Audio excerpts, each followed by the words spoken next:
हंडिया गांव में एक चौधरी रहता था। उसका नाम सुनते ही लोगों के चेहरों पर डर उतर आता था। वो गांव वालों को बुरी तरह सताता था। उनकी जमीनों पर नाजायज कब्जा करना उसकी आदत बन चुका था। गांव में हर रात डर का साया मंडराता रहता था। फिर एक दिन उसी गांव में शेरा नाम का एक आदमी आया।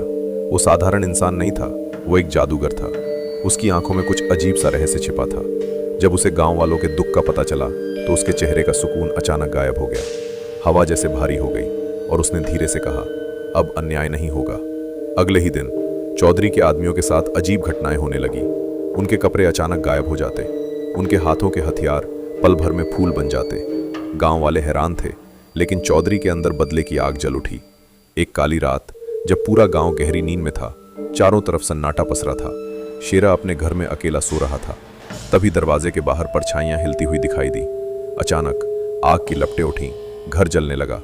शेरा की चीख रात के अंधेरे में गूंज उठी और फिर सब शांत हो गया। लेकिन उसकी कहानी खत्म नहीं हुई थी। मरते समय उसकी आंखें खुली रह गईं और उसकी आखिरी नज़र चौधरी के घर के शीशे पर पड़ी। अगली सुबह चौधरी की पत्नी ने जब उस शीशे में देखा, उसे लगा जैसे पीछे कोई खड़ा है, लेकिन जब वो मुड़ी वहां कोई नहीं था। उस रात से घर में अजीब आवाज़ें आने लगी। शीशे में कभी किसी की परछाई दिखती तो कभी लाल आंखें चमकती हुई नजर आती। धीरे धीरे चौधरी का छोटा भाई रहस्यमय हालत में मृत मिला।